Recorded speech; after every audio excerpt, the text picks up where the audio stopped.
ओम शांति। आज बाबा के 4-8-20 के महावाक्य हैं। सबसे पहले हम मुरली का सारांश सुनेंगे।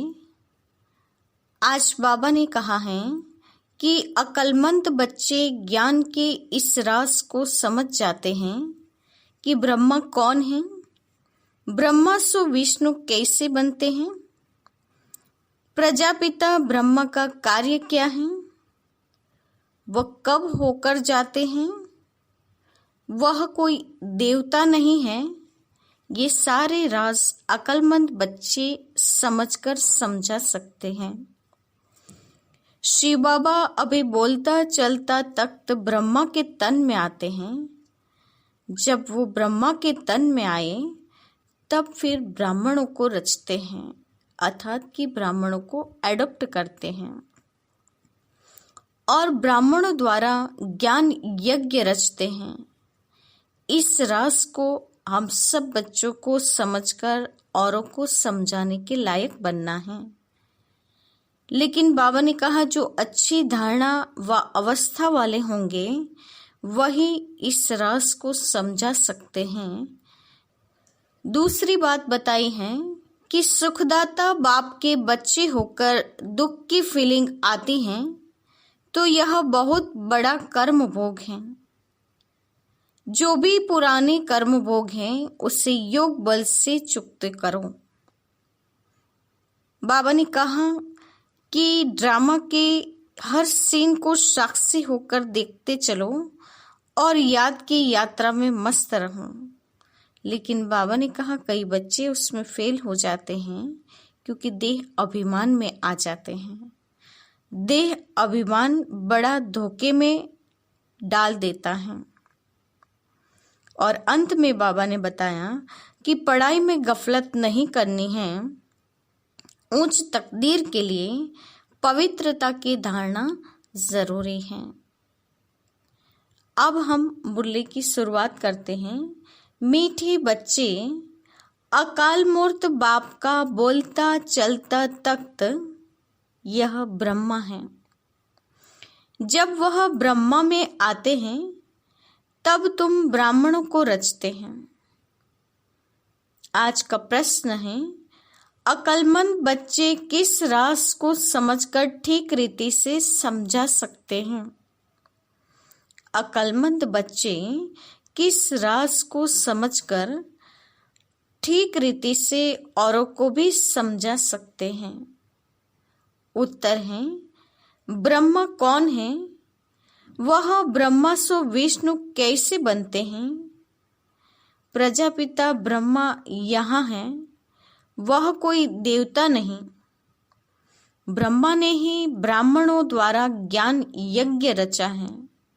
ये सब राज अक्लमंद बच्चे ही समझकर समझा सकते हैं। घोड़े सवार और प्यादे तो इसमें मूंझ जाएंगे। आज का गीत है ओम नमो शिवाय। ओम शांति। भक्ति में महिमा करते हैं एक की, महिमा तो गाते हैं ना, परंतु न उनको जानते, न उनके यथार्थ परिचय को जानते हैं। अगर यथार्थ महिमा जानते तो वर्णन जरूर करते। तुम बच्चे जानते हो ऊंचते ऊंच हैं भगवान, चित्र मुख्य है उनका। ब्रह्मा की संतान भी होगी ना। तुम सब ब्राह्मण ठहरे। ब्रह्मा को भी ब्राह्मण जानेंगे और कोई नहीं जानते, इसलिए मूंझते हैं यह ब्रह्मा कैसे हो सकता। ब्रह्मा को दिखाया है सूक्ष्म वतनवासी। अब प्रजापिता सूक्ष्म वतन में हो न सके, वहां रचना होती नहीं। इस पर तुम्हारे साथ बहुत वाद विवाद भी होते हैं। बाबा ने कहा कि सूक्ष्म वतन में भी ब्रह्मा दिखाया है, नीचे भी ब्रह्मा दिखाया है, तो दोनों ब्रह्मा के राज को समझाना चाहिए अच्छी तरह से। इसलिए कई बच्चे, बाबा ने कहा इसमें वाद विवाद में उतर जाते हैं कि सूक्ष्म वतन का जो ब्रह्मा है वो संपन्न ब्रह्मा है, जबकि प्रजापिता ब्रह्मा यहाँ सृष्टि पर ही हो सकता है। ये सारे सूक्ष्म राज को हमें समझाना है, समझाना चाहिए। ब्रह्मा और ब्राह्मण है तो सही ना। जैसे क्राइस्ट से क्रिश्चियन अक्षर निकला है, बुद्ध से बौद्धि, इब्राहिम से इस्लामी, वैसे प्रजापिता ब्रह्मा से ब्राह्मण नामे ग्रामी है। आदिदेव ब्रह्मा कहा जाता है। वास्तव में ब्रह्मा को देवता नहीं कह सकते, यह भी रॉन्ग है। ब्राह्मण जो अपने को कहलाते हैं उनसे पूछना चाहिए ब्रह्मा कहाँ से आया, यह किसकी रचना है, ब्रह्मा को किसने क्रिएट किया। कभी कोई बता न सके, जानते ही नहीं। यह भी तुम बच्चे जानते हो, शिव बाबा का जो रथ है जिसमें वो प्रवेश करते हैं, यह है ही वह जो आत्मा कृष्ण प्रिंस बना था। 84 जन्मों के बाद यह ब्रह्मा आकर बने हैं। जन्म पत्रिका तो इनका अपना अलग होगा ना, क्योंकि है तो मनुष्य ना। फिर इनमें प्रवेश करने से इनका नाम ब्रह्मा रखते हैं।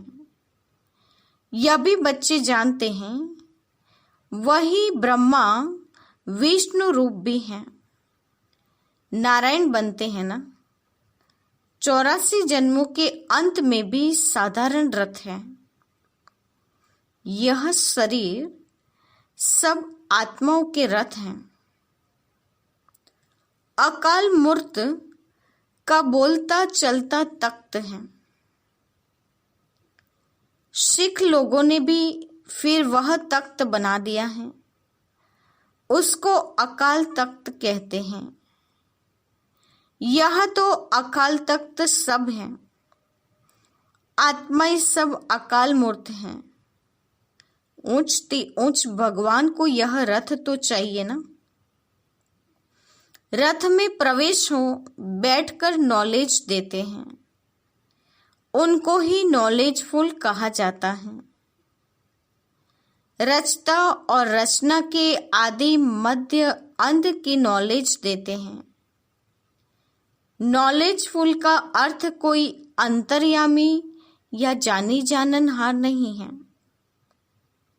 सर्वव्यापी का अर्थ दूसरा है, जानी जाननहार का अर्थ दूसरा है।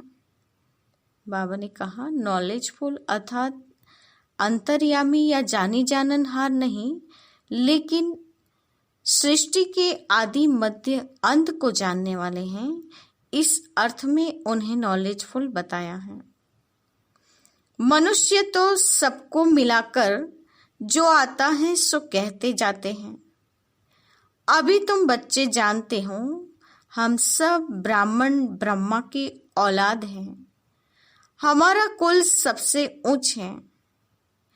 वो लोग देवताओं को ऊंच रखते हैं क्योंकि सतयुग आदि में देवता हुए हैं। प्रजापिता ब्रह्मा की औलाद ब्राह्मण होते हैं, ये कोई नहीं जानते सिवाय तुम बच्चों के।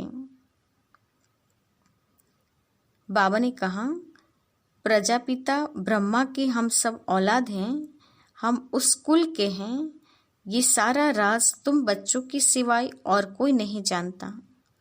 उनको पता भी कैसे पड़े, जबकि ब्रह्मा को सूक्ष्म वतन में समझ लेते हैं। वह जिस्मानी ब्राह्मण अलग हैं जो पूजा करते हैं, धामा खाते हैं। तुम तो धामा आदि नहीं खाते हो। ब्रह्मा का राज अभी अच्छी रीति समझाना पड़ता है।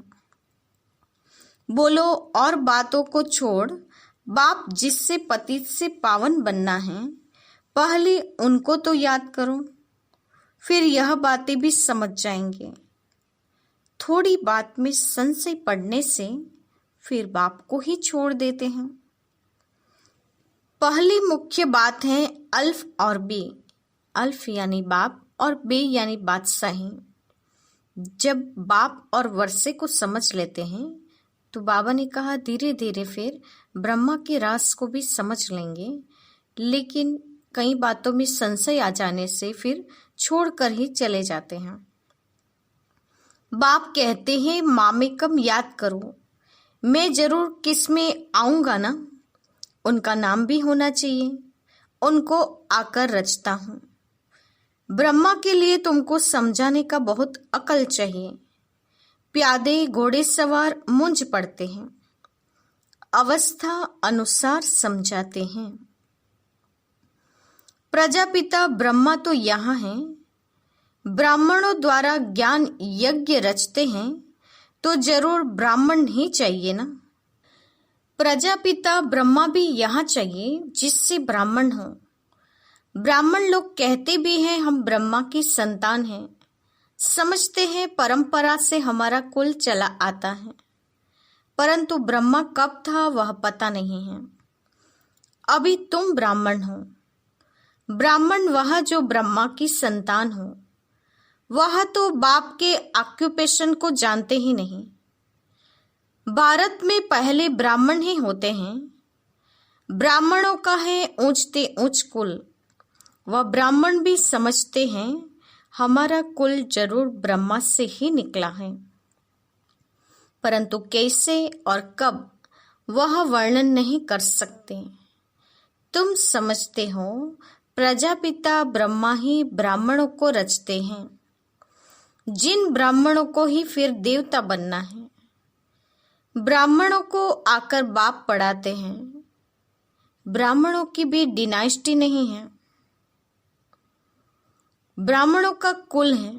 डिनाइस्टी तब कहा जाए जब राजा रानी बने, जैसे सूर्यवंशी डिनाइस्टी। तुम ब्राह्मणों में राजा तो बनते नहीं।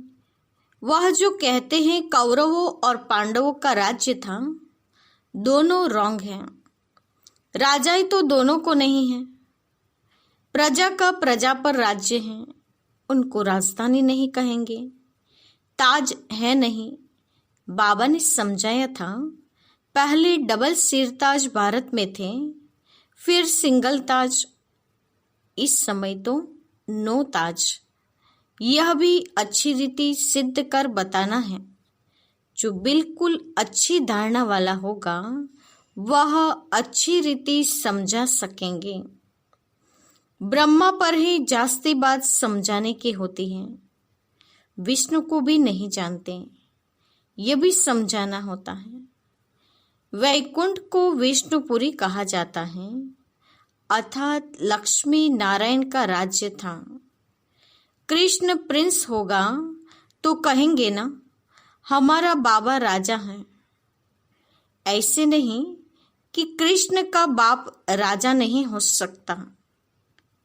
कृष्ण प्रिंस कहलाया जाता है तो जरूर राजा के पास जन्म हुआ है। साहूकार पास जन्म ले तो प्रिंस थोड़े ही कहलाएंगे। राजा के पद और साहूकार के पद में रात दिन का फर्क हो जाता है। कृष्ण के बाप राजा का नाम ही नहीं है। कृष्ण का कितना नाम वाला है। बाप का उच्च पद नहीं कहेंगे, वह सेकंड क्लास का पद है जो सिर्फ निमित्त बनते हैं कृष्ण को जन्म देने। ऐसे नहीं कि कृष्ण की आत्मा से वह ऊंच पड़ा हुआ है, नहीं। कृष्ण ही सो फिर नारायण बनते हैं। बाबा ने कहा कि कृष्ण को जन्म देने वाले उनके पिता उनसे ज्यादा पढ़े हैं, उच्च पद वाले हैं, ऐसा नहीं कहा जा सकता। वो तो केवल उनको जन्म देने के लिए सिर्फ निमित्त हैं। बाकी कृष्ण ही उच्च पद के अधिकारी नारायण बनते हैं। ये राज भी समझाना है। बाकी बाप का नाम ही गुम हो जाता है जरूर ब्राह्मण, परंतु पढ़ाई में कृष्ण से कम है। बाबा ने कहा कृष्ण को जन्म देने वाला उनका पिता पढ़ाई में उनसे कम हैं। कृष्ण की आत्मा की पढ़ाई अपने बाप से ऊंच थी, तब तो इनका नाम होता है। बाबा ने कहा गायन कृष्ण का है, उनके पिता का इतना नाम वाला नहीं है। तो जरूर कृष्ण ने उच्च पढ़ाई से उच्च पद प्राप्त किया है। कृष्ण का बाप कौन था, यह जैसे किसको पता नहीं, आगे चल मालूम पड़ेगा। बनना तो यहाँ से ही है। राधे के भी माँ बाप तो होंगे, परंतु उनसे राधे का नाम जास्ते हैं, क्योंकि माँ बाप कम पढ़े हुए हैं। राधे का नाम उनसे ऊंच हो जाता है। जैसे कृष्ण का है, वैसे बाबा ने कहा राधे का भी वैसे ही है। राधे का नाम ऊंच गाया जाता है, माँ बाप उनसे कम पढ़े हुए हैं। यह है सारी डिटेल की बातें बच्चों को समझाने के लिए।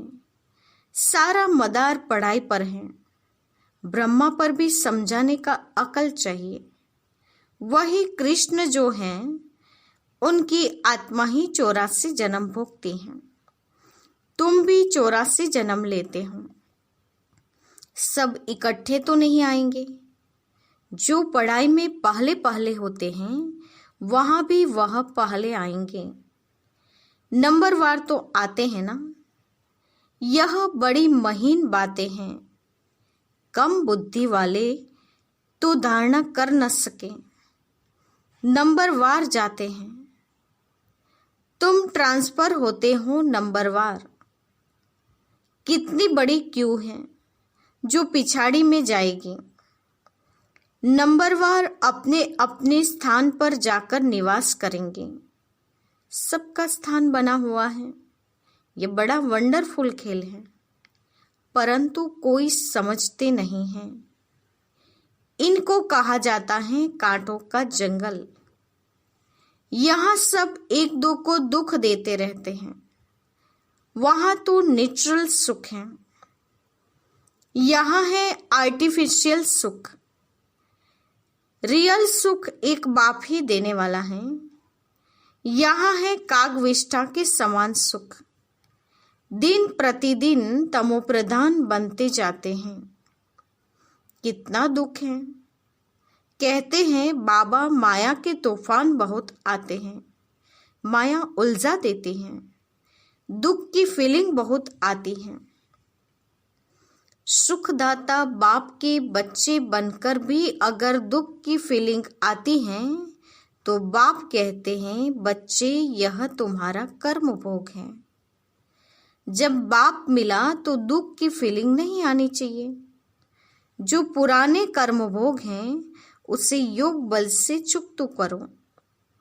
अगर योग बल नहीं होगा तो मोचरा खाकर चुकता करना पड़ेगा। मोचरा यानी सजा, सजा खाकर फिर पद छोटा मोटा लेना पड़ेगा। मोचरा और मानी तो अच्छा नहीं, यानी सजा खाकर छोटा मोटा पद लेना, ये तो कोई अच्छी बात नहीं हुई। पुरुषार्थ करना चाहिए, नहीं तो फिर ट्रिब्यूनल बैठती हैं। प्रजा तो ढेर है। यह तो ड्रामा अनुसार सब गर्भ जेल में बहुत सजाए खाते हैं। आत्माएं भटकती भी बहुत हैं। कोई कोई आत्मा बहुत नुकसान करती है। जब कोई में अशुद्ध आत्मा का प्रवेश होता है तो कितना हैरान होते हैं। नई दुनिया में यह सब बातें होती नहीं। अभी तुम पुरुषार्थ करते हो कि हम नई दुनिया में जाएं। वहां जाकर नए नए महल बनाने पड़ेंगे। राजाओं के पास जन्म लेते हो, जैसे कृष्ण जन्म लेते हैं, परंतु इतने महल आदि सब पहले से थोड़े ही होते हैं। वह तो फिर बनाने पड़े। कौन रचते हैं? जिनके पास जन्म लेते हैं। गाया हुआ भी है, राजाओं के पास जन्म होता है। क्या होता है सो तो आगे चल देखना है। अभी थोड़े ही बाबा बताएंगे। वह फिर आर्टिफिशियल नाटक हो जाए, इसलिए बताते कुछ भी नहीं है। ड्रामा में बताने की नूंद ही नहीं है। बाप कहते हैं मैं भी पार्टधारी हूं, आगे की बातें पहले से ही जानता होता तो बहुत कुछ बतलाता। बाबा अंतर्यामी होता तो पहले से बताता। बाप कहते हैं नहीं, ड्रामा में जो होता है उनको साक्षी हो देखते चलो और साथ साथ याद की यात्रा में भी मस्त रहो। इसमें ही फेल हो जाते हैं। ज्ञान कभी कम जास्ती नहीं होता, याद की यात्रा ही कभी कम और कभी जास्ती होती है। ज्ञान तो जो मिला है सो है ही। याद की यात्रा में कभी उमंग रहता और कभी ढीला, नीचे ऊपर यात्रा होती है। ज्ञान में तुम सीढ़ी नहीं चढ़ते, ज्ञान को यात्रा नहीं कहा जाता। यात्रा होती है याद की। बाप कहते हैं याद में रहने से तुम सेफ्टी में रहेंगे। याद हमारे लिए किला है, कवच है, सेफ्टी का साधन है। इसलिए सदा याद में रहना हमारे लिए एक छत्र छाया है। देह अभिमान में आने से तुम बहुत धोखा खाते हो, विकर्म कर देते हो। काम महाशत्रु हैं, उनमें फेल हो पड़ते हैं।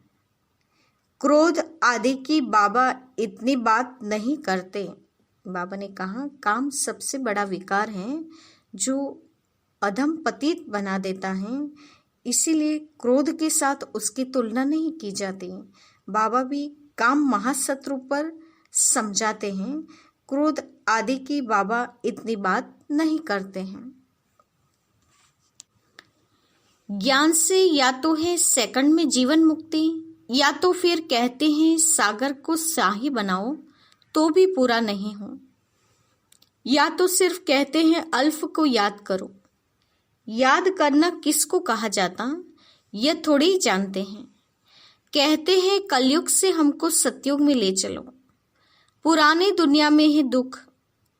देखते हो बरसात में कितने मकान गिरते हैं, कितने डूब जाते हैं। बरसात आदि यह नेचुरल कैलेमिटीज भी होगी कि सब अचानक होता रहेगा। कुंभकर्ण की नींद में सोए हुए हैं, विनाश के समय जागेंगे, फिर क्या कर सकेंगे, मर जाएंगे। धरती भी जोर से हिलती है, तूफान बरसात आदि सब होता है, बॉम्ब्स भी फेंकते हैं। परंतु यहाँ एडिशन है सिविल वार, रक्त की नदियां गाई हुई हैं। यहाँ मारा मारी होती है, एक दो पर केस करते रहते हैं, सो लड़ेंगे भी जरूर। सब हैं निधन के और तुम हो धनी के। कोई लड़ाई आदि तुमको नहीं करनी है। ब्राह्मण बनने से तुम धनी के बन गए। धनी बाप को या पति को कहते हैं। शिव बाबा तो पतियों का पति हैं। सगाई हो जाती है तो फिर कहते हैं हम ऐसे पति के साथ कब मिलेगी। आत्माएं कहती हैं शिव बाबा हमारी तो आपसे सगाई हो गई, अब आपसे हम मिले कैसे। कोई तो सच लिखते हैं, कोई तो बहुत छिपाते हैं। सच्चाई से लिखते नहीं कि बाबा हमसे यह भूल हो गई, क्षमा करो। अगर कोई विकार में गिरा तो बुद्धि में धारणा हो नहीं सकती। बाबा कहते हैं तुम ऐसी कड़ी भूलें करेंगे तो चकनाचूर हो जाएंगे।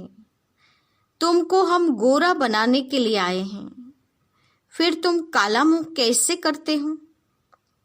बल स्वर्ग में आएंगे, पाई पैसे का पद पाएंगे, क्योंकि राजधानी स्थापन हो रही है ना। कोई तो हार खाकर जन्म जन्मांतर पद भ्रष्ट हो जाते हैं। कहेंगे बाप से तुम यह पद पाने आए हो। बाप इतना ऊंच बने, हम बच्चे फिर प्रजा थोड़े ही बनेंगे। बाप गद्दी पर हो और बच्चा दास दासे बने, कितनी लज्जा की बातें हैं। पिछाड़ी में तुमको सब साक्षात्कार होंगे, फिर बहुत पछताएंगे, नाहक ऐसा किया। सन्यासी भी ब्रह्मचर्य में रहते हैं तो विकारी सब उनको माथा टेकते हैं। पवित्रता का मान है, किसकी तकदीर में नहीं है तो बाप आकर पढ़ाते, फिर भी गफलत करते रहते हैं, याद ही नहीं करते, बहुत विकर्म बन जाते हैं। तुम बच्चों पर अब है बृहस्पति की दशा, इससे उच्च दशा और कोई होती नहीं। दशाएं चक्र लगाती रहती हैं तुम बच्चों पर। अच्छा, मीठे मीठे सिकिलदे बच्चों के प्रति माता पिता बाप दादा का याद प्यार और गुड मॉर्निंग। रूहानी बाप के रूहानी बच्चों को नमस्ते। हम रूहानी बच्चों की रूहानी माता पिता बाप दादा को याद प्यार और नमस्ते। पूरी मुरली का धारणा युक्त मुख्य सार। पहले पॉइंट, इस ड्रामा की हर सीन को साक्षी होकर देखना है। एक बाप की याद में मस्त रहना है। याद की यात्रा में कभी उमंग कम न हो। दूसरी पॉइंट, पढ़ाई में कभी गफलत नहीं करना। अपनी ऊंच तकदीर बनाने के लिए पवित्र जरूर बनना है। हार खाकर जन्म जन्मांतर के लिए पद भ्रष्ट नहीं करना है। बाबा ने कहा, माया से हार खाकर जन्म जन्मांतर के लिए पद भ्रष्ट नहीं करना है। आज का वरदान है, मन मना भव के महामंत्र द्वारा सर्व दुखों से पार रहने वाले सदा सुख स्वरूप भव। मन मना भव के महामंत्र द्वारा सर्व दुखों से पार रहने वाले सदा सुख स्वरूप भव। वरदान का स्पष्टीकरण है, जब किसी भी प्रकार का दुख आए तो मंत्र ले लो, जिससे दुख भाग जाएगा। स्वप्न में भी जरा भी दुख का अनुभव न हो। तन बीमार हो जाए, धन नीचे ऊपर हो जाए, कुछ भी हो, लेकिन दुख की लहर अंदर नहीं आनी चाहिए। जैसे सागर में लहरें आती हैं और चली जाती हैं, लेकिन जिन्हें उन लहरों में लहराना आता है वह उसमें सुख का अनुभव करते हैं। लहर को जंप देकर ऐसे क्रॉस करते हैं जैसे खेल कर रहे हैं। तो सागर के बच्चे सुख स्वरूप हो, दुख की लहर भी न आए। बाबा ने कहा, जब किसी भी प्रकार का दुख आए तो बाप की याद का मंत्र लेकर दुखों को क्रॉस कर देना है, हाई जंप लगा देना है, खेल समझकर उससे पार उतर जाना है। बाकी दुख की लहर हमें छू नहीं सकनी चाहिए, क्योंकि हम सुख के सागर के बच्चे हैं। आज का स्लोगन है, हर संकल्प में दृढ़ता की विशेषता को प्रैक्टिकल में लाओ तो प्रत्यक्षता हो जाएगी। हर संकल्प में दृढ़ता की विशेषता को प्रैक्टिकल में लाओ तो प्रत्यक्षता हो जाएगी। आज के मुख्य पॉइंट्स हैं। आज बाबा ने कहा कि ब्रह्मा कौन है। ब्रह्मा के तन में शिव बाबा आते हैं, वो आकर ब्राह्मणों को एडॉप्ट करते हैं, यानी ब्राह्मणों को रचते हैं और ब्राह्मणों द्वारा यह यज्ञ रचते हैं। ब्रह्मा ही कृष्ण बनता है, वही नारायण है। उनके 84वां जन्म यह ब्रह्मा है। ये सारी राज को बाबा ने कहा, जो अक्लमंद बच्चे हैं वही समझा सकते हैं, बाकी घोड़े सवार और प्यादे उसमें मूंझ जाएंगे। तकदीर में नहीं होगा तो बाप आकर पढ़ाते हैं, तो भी फिर बाबा ने कहा पढ़ाई में गफलत कर देंगे, विकर्म करते रहेंगे, तो बृहस्पति की दशा से उतरती कला हो जाएगी, तो दशाओं में चक्र लगाते रहेंगे। इस बात की आगे बाबा ने हमें सावधानी दी है कि श्री बाबा से हम आत्माओं की सगाई हुई है, तो सब कुछ हमें सच बताना पड़े, कुछ भी छिपाना नहीं है, सब बताते नहीं हैं। फिर बाबा ने कहा उस कड़ी भूल के कारण चकनाचूर हो जाते हैं। दुख आने पर मन मना भव के मंत्र द्वारा दुख की लहर को हाई जंप लगाकर क्रॉस करने वाले सुख स्वरूप बाप के बच्चे सुख की अनुभूति कर सकते हैं। संकल्प में दृढ़ता होगी तो प्रत्यक्षता सहज होती जाएगी। अच्छा, ओम शांति।